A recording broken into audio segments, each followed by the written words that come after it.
siguientes láminas que vamos a examinar van a haber muchas estructuras que revisar.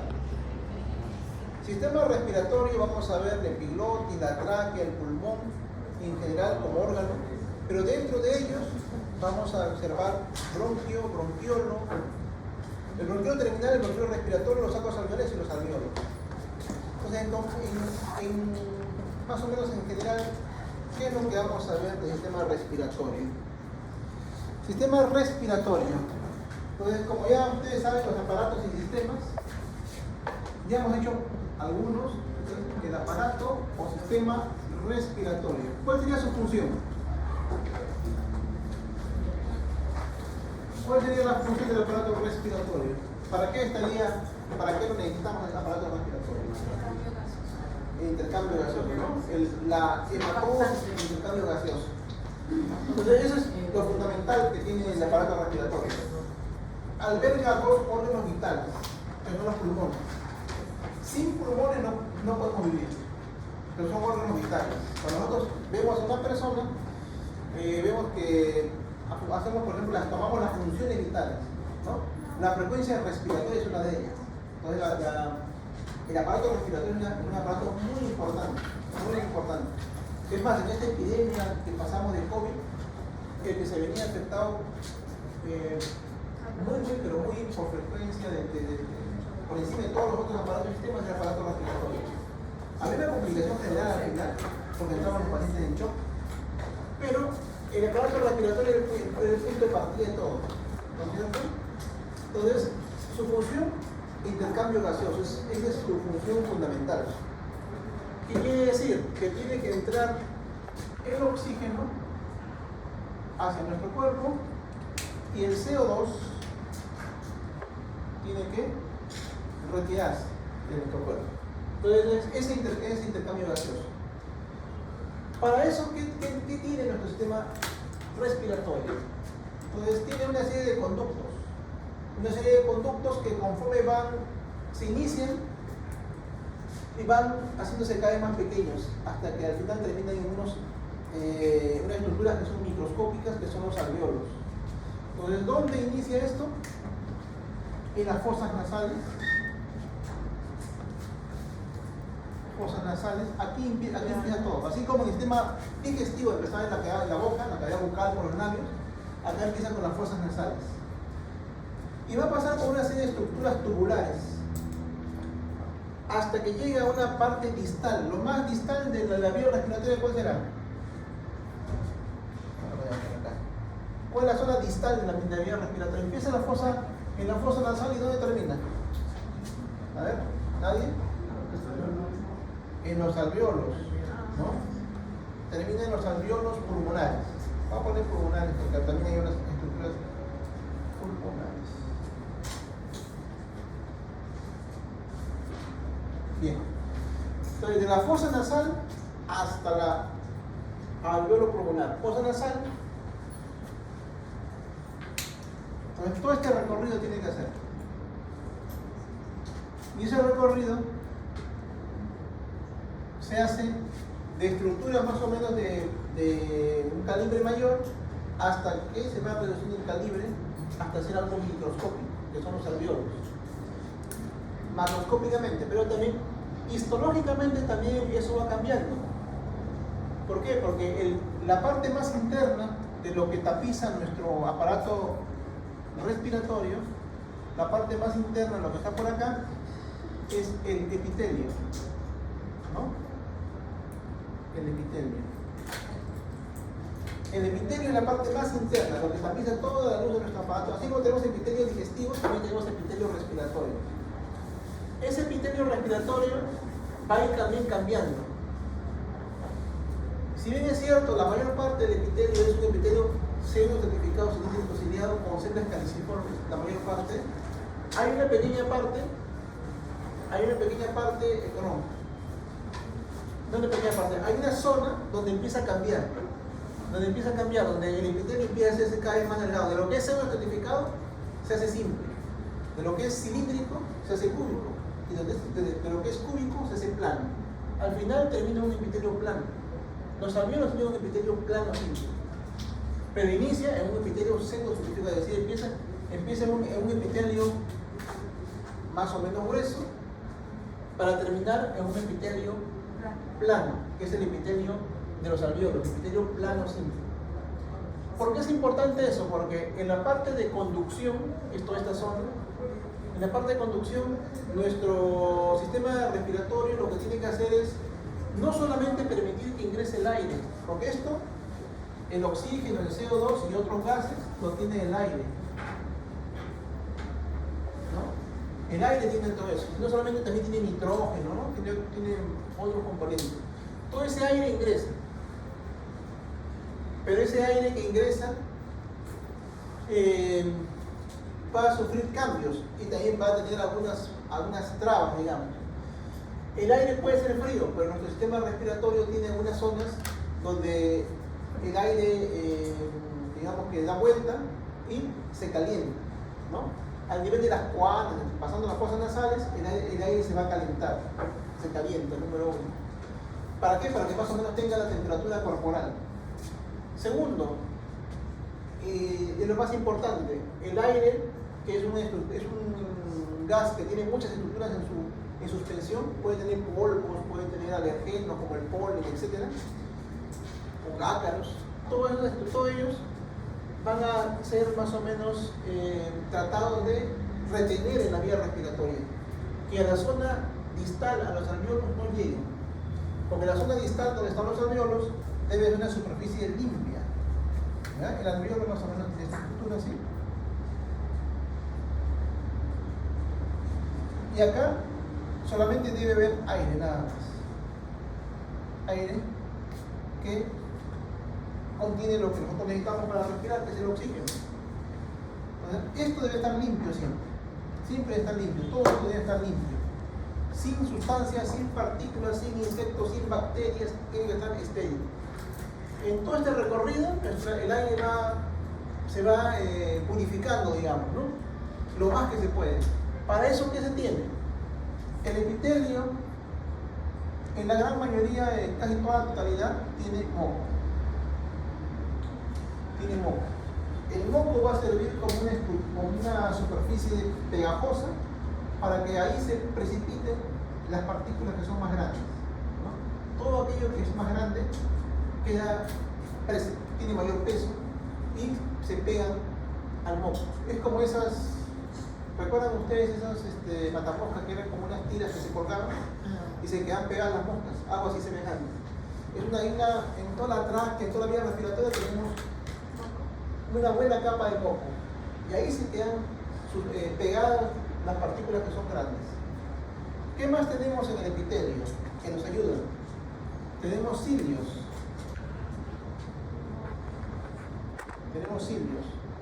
Los cilios ya los conocemos, es un epitelio, por eso pseudocertificado cilíndrico ciliado.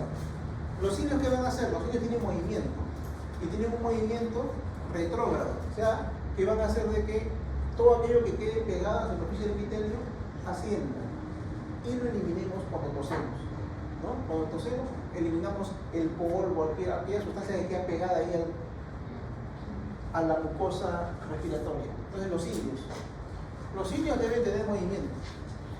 Si no tienen movimiento, entonces ahí se convierte en un problema. Las personas que tienen los cilios sin movimiento es un problema genético, es una falta de un gen, ¿no? Cuando tienen un gen, hacen que los cilios no tengan movimiento y eso hace de que la persona tenga mayor predisposición a infecciones respiratorias. Entonces los cilios siempre deben ser móviles. ¿Qué más tenemos? En la parte más superficial o la parte más proximal, digamos, al nivel de las fosas nasales tenemos unos pelitos que se llaman vibrisas. Vibrisas. Los pelitos que tenemos en las fosas nasales también se encargan de retener partículas más grandes todavía. Entonces, el moco, las vibrisas, que son los pelitos, y se encargan de retener partículas. Y los cilios se encargan de, por el movimiento, de ascender esas partículas. De tal forma que aquí, a la cavidad distal, que son los alvéolos, solamente llega el aire puro. A este nivel, a nivel distal, a nivel de los alvéolos, solamente vamos a encontrar epitelio plano, que está dado por los neumocitos.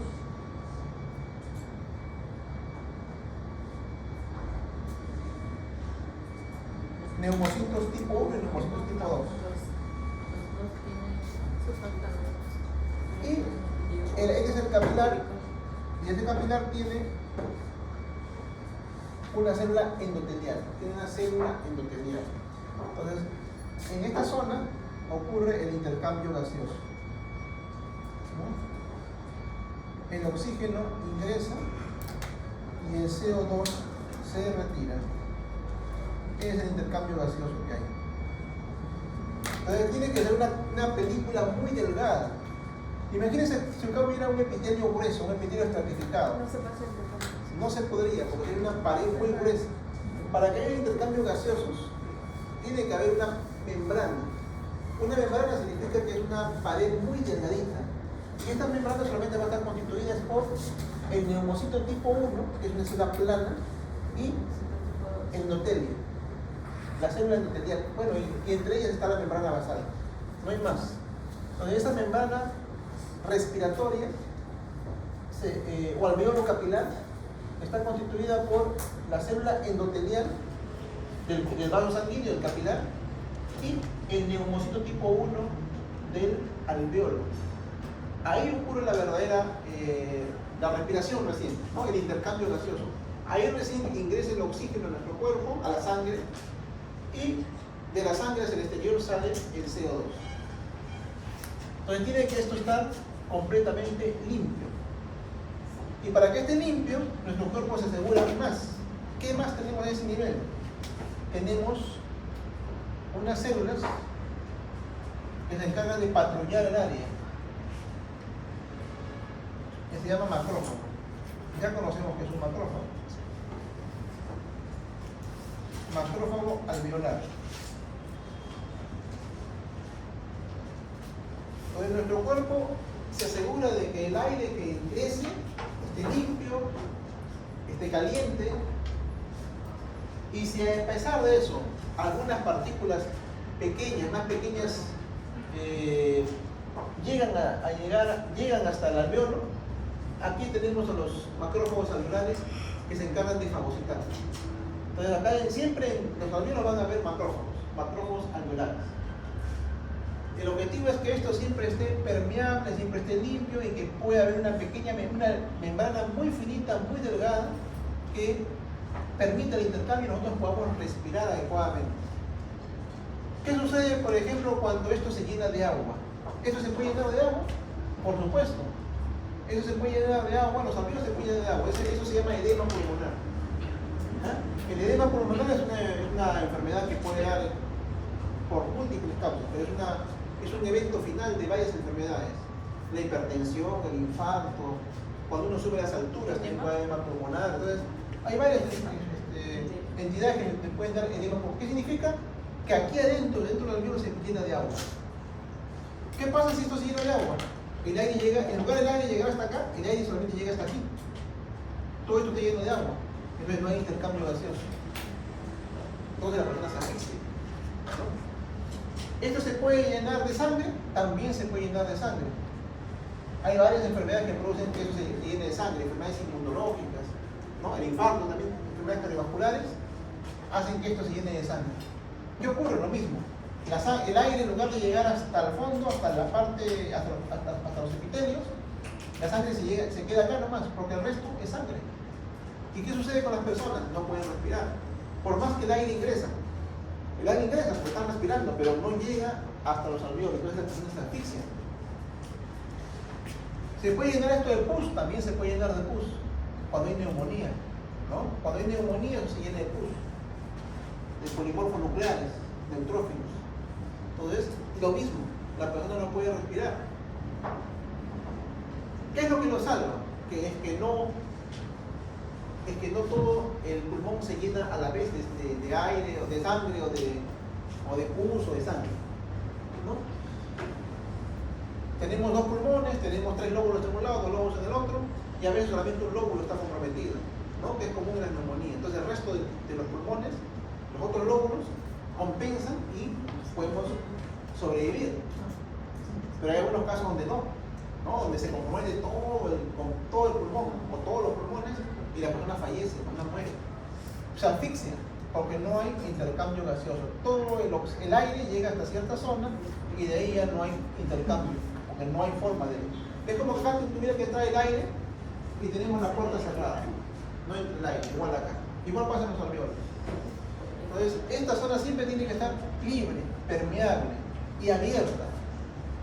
Tiene que estar distendida. ¿Y quién se encarga de que ese alveolo esté distendido? Eso lo han hecho en embriología. Los neumocitos tipo 2, ¿no es cierto? Sí. Entonces, los neumocitos tipo 2 son estos que son más redonditos.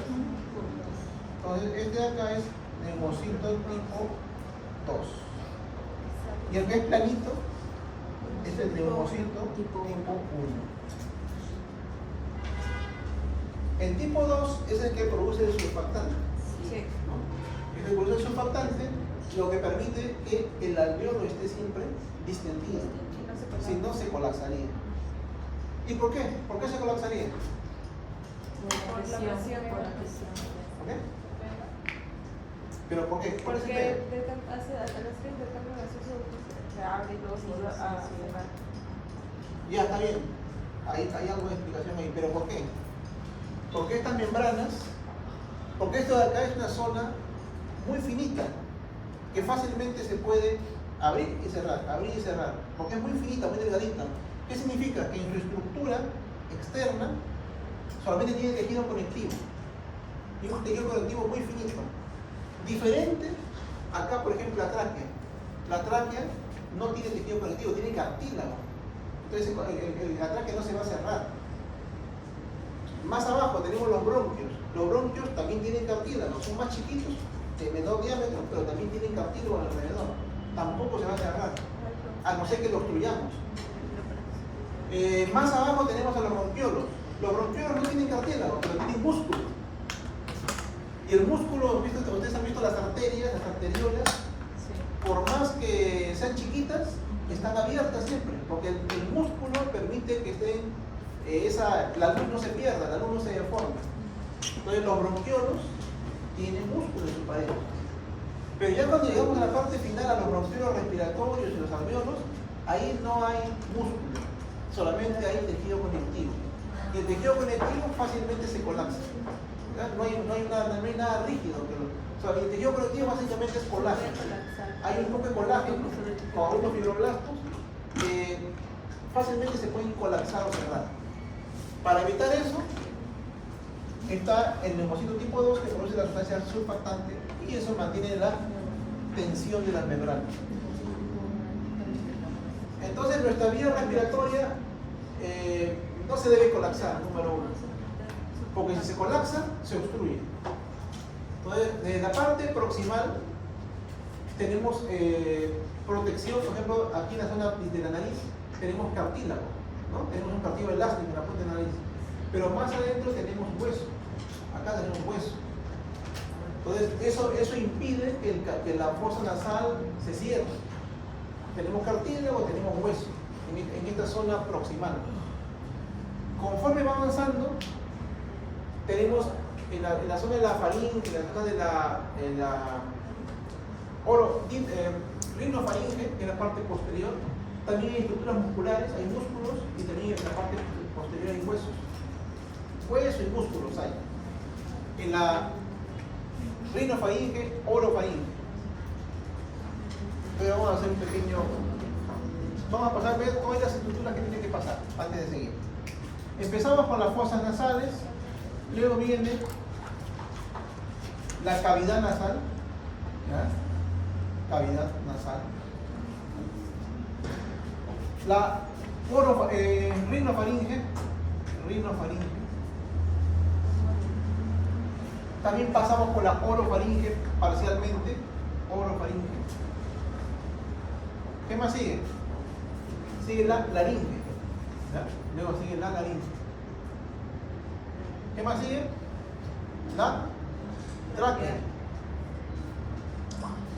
la tráquea se va a dividir en dos bronquios principales, bronquio derecho y bronquio izquierdo, y luego vienen los bronquios, bueno, bronquios, vamos a ver de frente, bronquios, luego vienen los bronquiolos,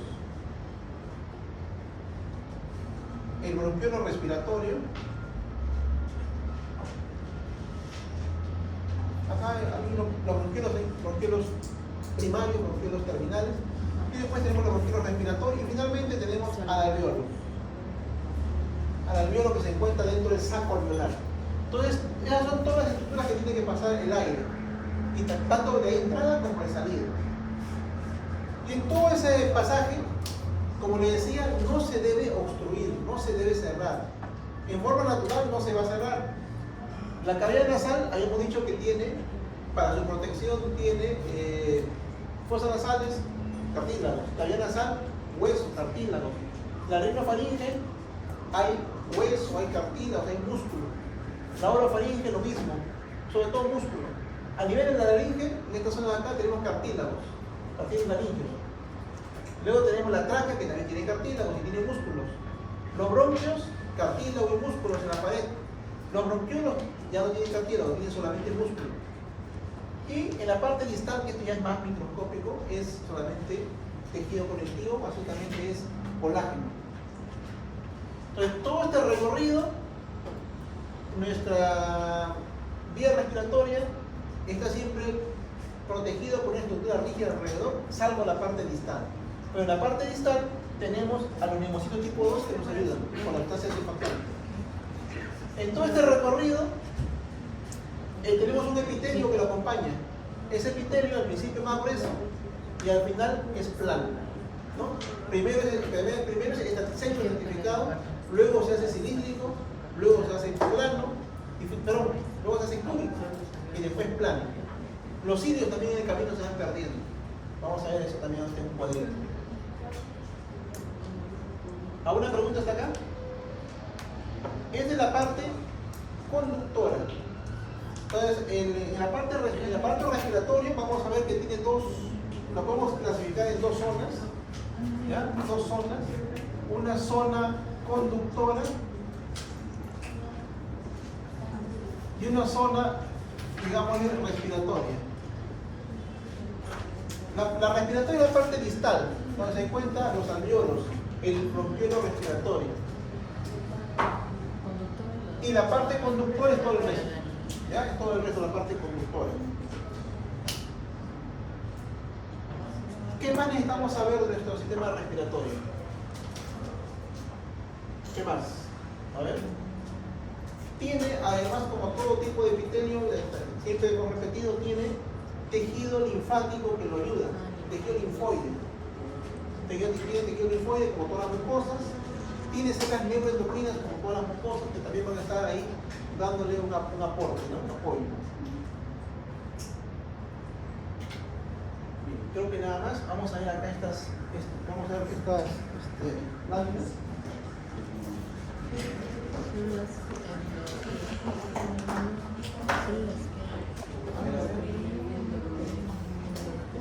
En la práctica se sabe todo, se va a ver estos tres órganos, pero vamos un momentito con esto.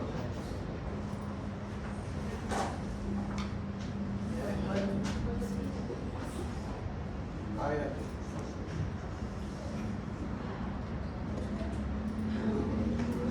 Ya, ¿esto qué es? Este es un niño tosiendo, un adulto tosiendo. ¿Eso qué significa? Que los cilios están. ¿Ah? Que los cilios están. ¿Están obstruidos o de repente Que están botando. que la vía respiratoria está obstruida, de repente hay moco o pus? Bueno, sí, puede haber todo eso, es cierto. Puede haber todo eso, ¿no? Ahora, la tos es un mecanismo de defensa. Es un mecanismo de defensa. La tos no es una enfermedad. Normalmente los médicos no cortamos la tos, a no ser que sea ya muy intensa y que esté produciendo problemas. Pues normalmente no se corta la tos. Normalmente no se dan antitussígenas, a no ser que sea muy irritativa y que esté causando problemas, ¿no? Pero, ¿por qué? Porque la tos es un mecanismo por el cual nuestro cuerpo, nuestro sistema respiratorio se limpia, está eliminando aquello que se ha quedado ahí. Si tenemos neumonías, o una bronquitis. A veces que tosemos estamos botando la flema que está acumulada ahí. O la pus también, porque la flema sale también purulenta. Ahora también hay otras causas de tos que ahorita no vamos a ver, pero específicamente las vías respiratorias, porque algo que llega, ¿a dónde? No, llega a la laringe. La vía respiratoria, la vía respiratoria exclusiva empieza de la laringe hacia abajo. Porque de la laringe hacia arriba, como que compartimos con la vía digestiva algo, ¿no? Pero de la laringe hacia abajo ya tenemos exclusividad de la vía respiratoria. Y es más, a esa zona, en la zona de la laringe, tenemos una estructura que separa la vía respiratoria y la zona de la parte digestiva. Tenemos la lengua,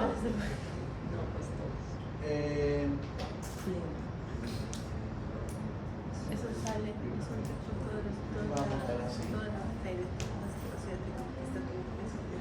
esta es la tráquea, acá está la laringe.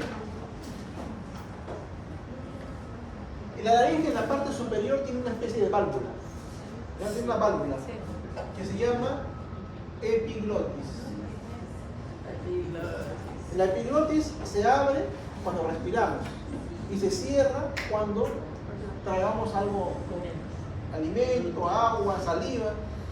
Esto se cierra. ¿Para qué? Para que todo aquello que sea líquido, sólido, pase a la vía digestiva. Y solamente lo que sea aire vaya a la vía respiratoria. Entonces esta epiglotis se abre y se cierra según nuestro movimiento respiratorio. ¿Ya? Se abre, entra el aire, se cierra, pasan los alimentos sólidos o líquidos. ¿Qué pasa si ingresa algo líquido? Por ejemplo la saliva, que es muy común. Nos atoramos, ¿cierto? Nos atoramos, empezamos a toser.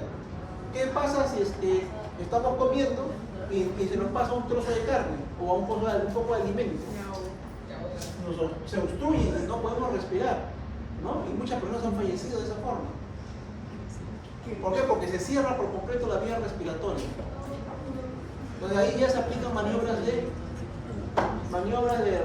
emergencia, ¿no? La famosa maniobra de Heinrich, que es hacer presión en la boca del estómago y bueno, hacer presión para que esto salga. Entonces esto siempre tiene que estar permeable, porque tiene movimiento. Acá en la laringe van a estar el órgano fonador, que son las cuerdas vocales. Cuerdas vocales. Entonces, ya estamos encontrando una segunda función aparte de la vía respiratoria. La fonación corresponde a la vía respiratoria. Y la otra función, a nivel de la fosa, de la cavidad nasal,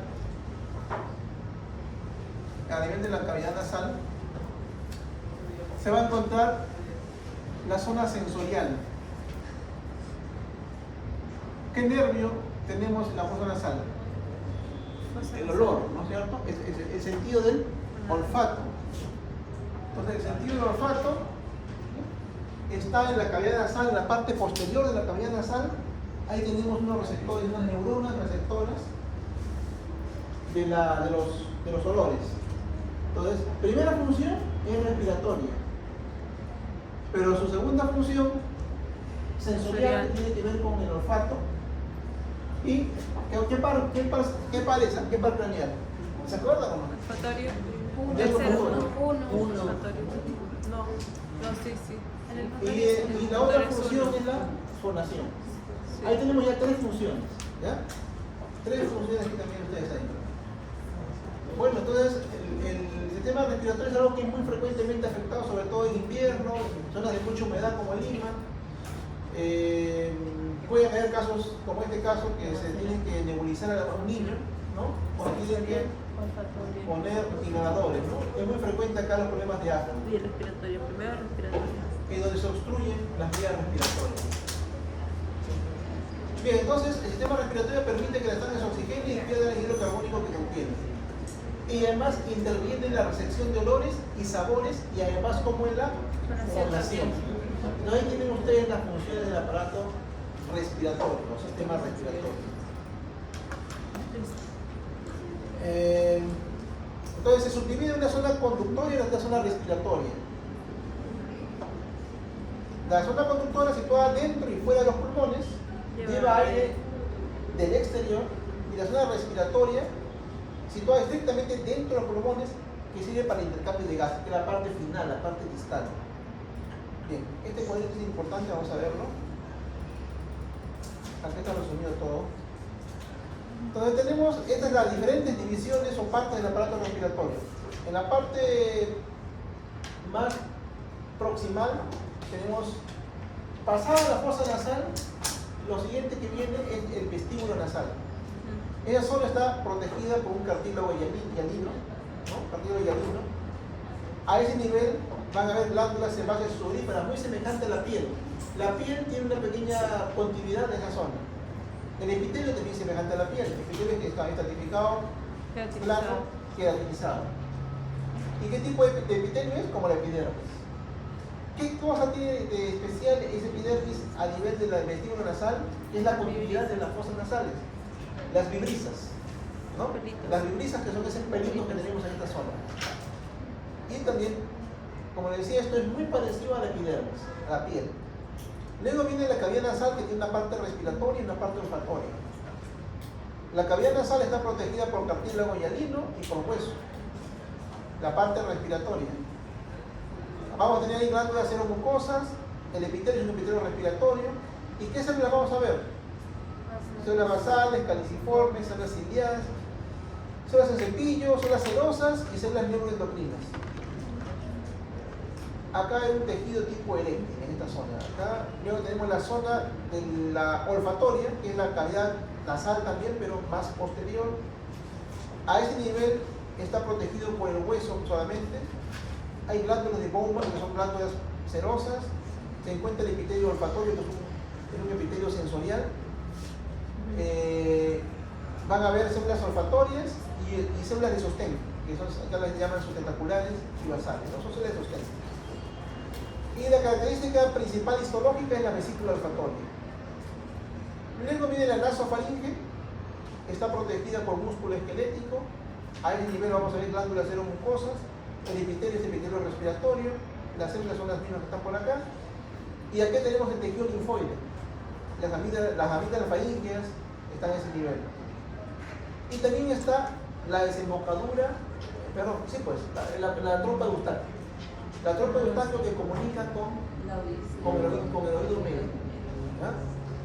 Por eso es que cuando nosotros tenemos una faringitis, ¿no?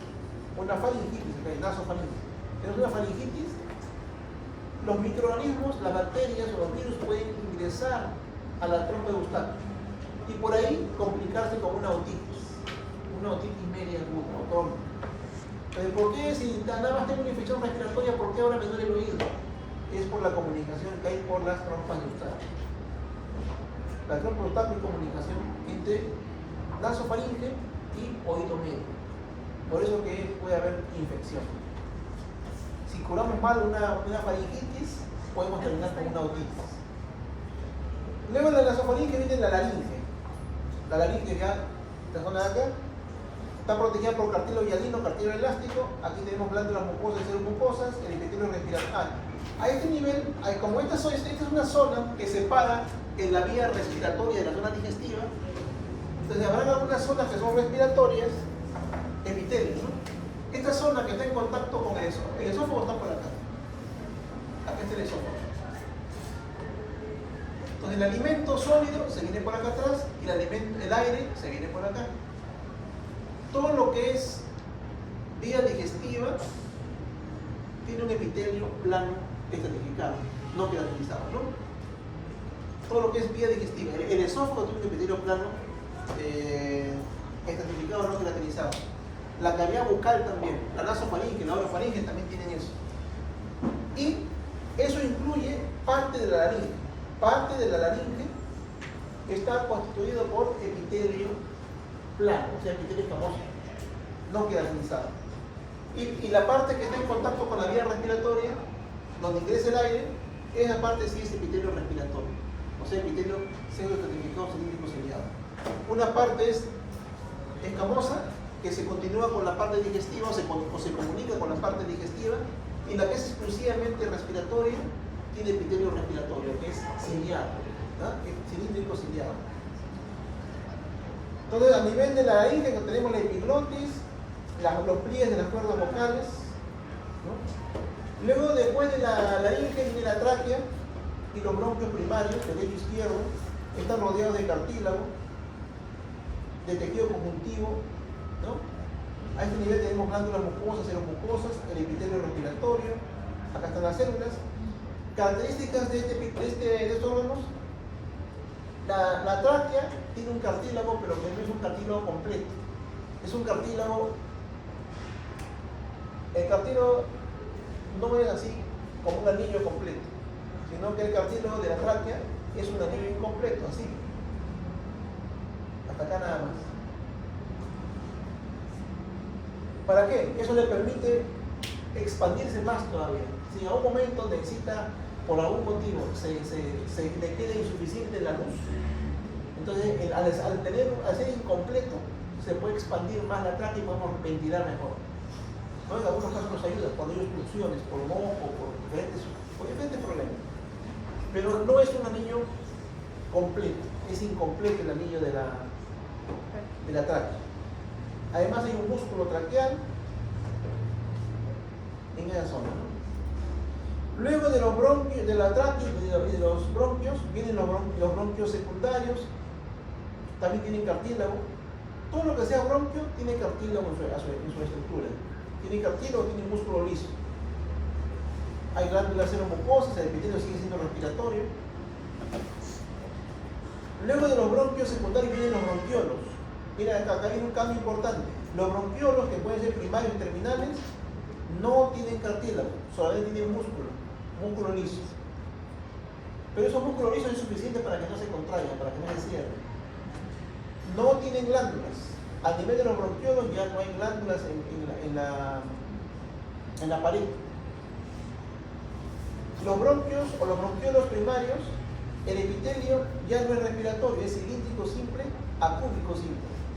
Ya no es un epitelio típico respiratorio. El epitelio típico respiratorio es pseudoestratificado cilíndrico ciliado. Acá ya no hay eso, hay un epitelio cilíndrico simple o cúbico simple a nivel de los bronquiolos. Bronquiolos primarios son aquellos que tienen menos de 1 milímetro de diámetro, ¿no? Los bronquiolos terminales son aquellos que tienen menos de 0.5 milímetros de diámetro y llevan aire a los asientos pulmonares. Entonces, los bronquiolos terminales, igual que los primarios, tienen músculo liso, no tienen glándulas, y aquí sí el epitelio es cúbico simple. ¿Ven cómo del epitelio respiratorio de los bronquios, en los bronquiolos primarios pasó epitelio cilíndrico a cúbico, y después en los bronquiolos terminales solamente es cúbico simple. Ahí termina la parte conductora, en los bronquiolos terminales. Cuando hablamos de bronquiolo respiratorio, ya estamos hablando de división respiratoria, es decir, la parte respiratoria de los pulmones. Y tenemos ahí, el bronquiolo respiratorio tiene solamente en su pared músculo liso, pero muy poquito, y fibras de colágeno. Tampoco hay glándulas. El epitelio es cúbico y se va haciendo plano, ¿no? Y empiezan a aparecer los neumocitos tipo 1 y tipo 2. Luego los conductos, eso es un bronquiolo respiratorio. Luego vienen los conductos alveolares. El bronquiolo respiratorio es algo así. Luego vienen los conductos alveolares, algo así. Para terminar luego en el saco alveolar. Entonces, bronquiolos respiratorios. El bronquiolo respiratorio sería este. Los conductos alveolares serían estos. ¿Ya? ¿Qué pasa en los conductos alveolares? Solamente hay fibras de colágeno tipo 3. No hay nada de músculo ahí, solamente hay fibras de colágeno tipo 3. No hay glándulas, y aquí el epitelio es escamoso, o sea, epitelio plano.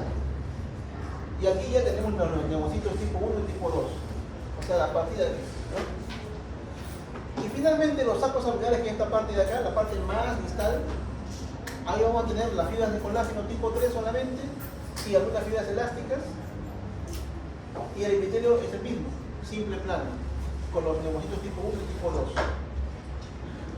y luego ya en un alveolo, ¿no? Ya tenemos lo que está ahí, ¿no? Fibras de colágeno tipo 3, fibras elásticas, no glándulas, epitelio escamoso o plano simple, con los neumocitos tipo 2, 1 y 2, y a ese nivel, lo que hemos puesto ya, están los macrófagos alveolares, ¿no? Eso es toda la vía respiratoria.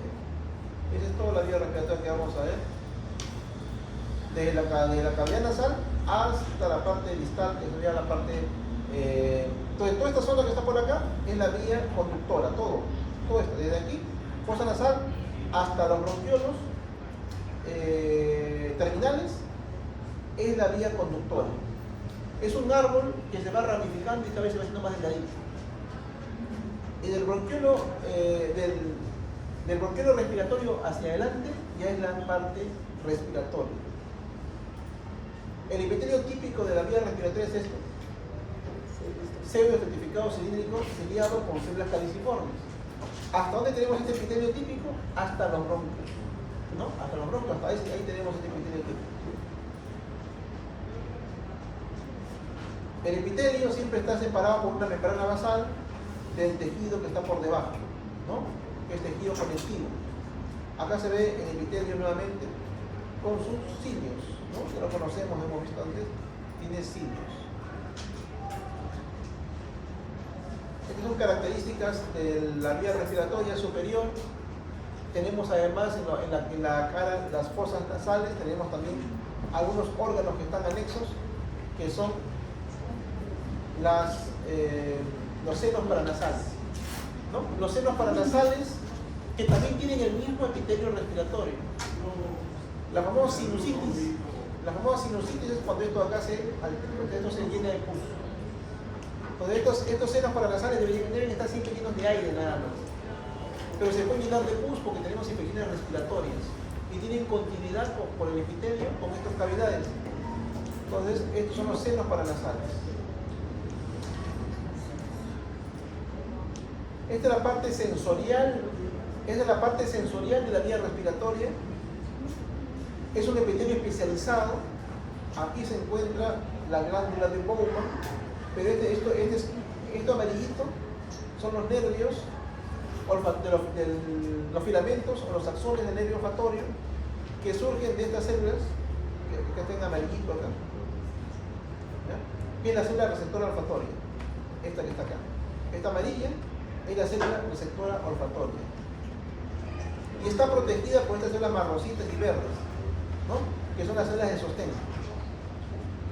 Esas células olfatorias van a dar axones que van a continuar su recorrido hacia el interior con formación del nervio olfatorio.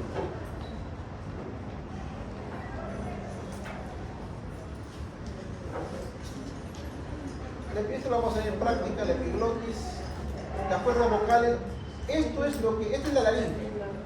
La laringe cerrada, la laringe abierta. Los que van a ser anestesiólogos, los que van a ser emergencistas, todos los días van a ver esto. ¿Por qué? Porque para poder hacer una intubación endotraqueal o orotraqueal, todos los días tienen que observar esta estructura para poder por ahí colocar el tubo. Cualquier persona que se va a ser conectada a una máquina de anestesia, a una máquina de ventilación asistida, por acá ingresa el tubo endotraqueal, acá, ¿no? Eso van a tener oportunidad de verlo después. Estas son las cuerdas vocales. Cuerdas vocales falsas primero, las cuerdas vocales verdaderas atrás, ¿no? La tráquea, el anillo, que le decía que es un anillo completo detrás, este es el anillo de cartílago. Cartílago hialino, ¿no? Aquí está el cartílago hialino. La luz nunca se debe cerrar, la luz debe estar siempre permeable.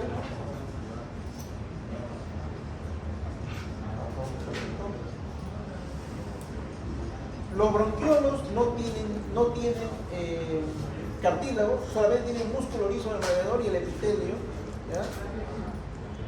La parte distal, acá tenemos el bronquiolo respiratorio, los ductos alveolares, este es el saco alveolar y cada uno de estos es un alveolo. Cada uno de estos es un alveolo. ¿Qué tienen todos? Mucha relación con vasos sanguíneos. porque ahí va a ocurrir intercambio gaseoso. Histológicamente vamos a verlo así. Acá empieza el bronquiolo respiratorio, conducto alveolar, los sacos alveolares, acá están ya los alveolos. Este es el bronquiolo respiratorio.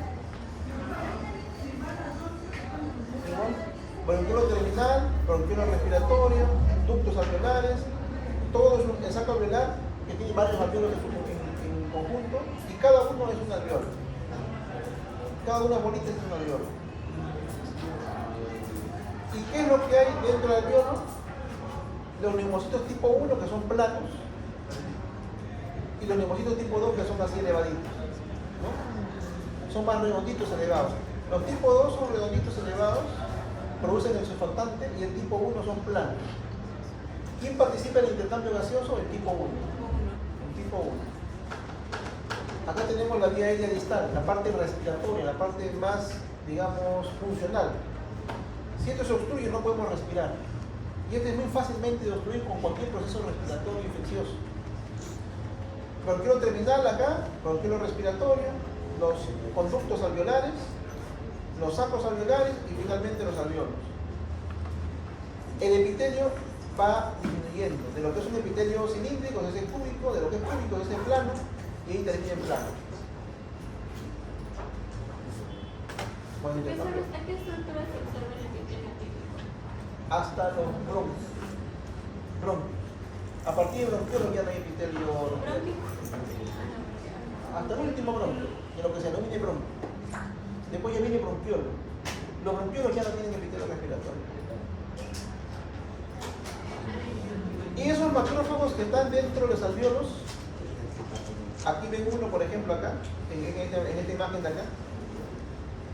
Esos macrófagos están patrullando, están viajando de un alveolo a otro alveolo. Los alveolos tienen comunicación unos con otros, no son independientes. Un alveolo se comunica con otro alveolo a través de unos poros, se llaman poros de Kohn. Y a través de esos poros, acá dice Kohn, acá lo logran ver, Kohn. A través de esos poros, el macrófago va a viajar de un alveolo a otro alveolo. Y si acá encuentra sangre, la fagocita.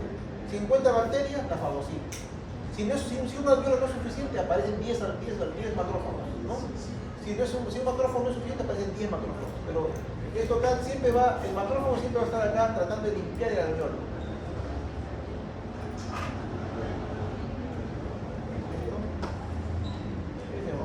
La parte arterial. Bueno, la pleura, igual que en el corazón, que tiene su pericardio, ¿no? La pleura también tiene dos hojas, una pleura visceral, una pleura parietal, ¿no? La pleura visceral tiene varias capas, tiene 5 capas. La pleura visceral. La capa externa son las mesoteliales. Esto ya hemos hablado. Las zonas mesoteliales, ¿qué tipo de células son? Cúbicas, planas o cilíndricas. ¿Recuerdan o no? Es igual que el pericardio. ¿Qué es? Cúbico, plano o cilíndrico. Se olvidan, después no se quejen, ¿no? Las células mesoteliales son células planas. Son células planas. ¿Ya? El mesotelio es el mismo. Pleura, peritoneo, pericardio, siempre es célula plana. Entonces la primera capa es una capa de células mesoteliales, luego tiene un tejido fibrocolagenoso laxo, capa elástica externa irregular, una capa intersticial y una capa elástica interna. Esas son las 5 capas de la pleura visceral. Y la pleura parietal es la que está en contacto con la pandilla costal. Su estructura es semejante a la pleura visceral, pero más simple, solo tiene una capa de fibras elásticas. O sea, está el epitelio plano y una sola capa de fibras elásticas. Bien, eso es todo entonces. ¿Preguntas? ¿Va a tomar lista?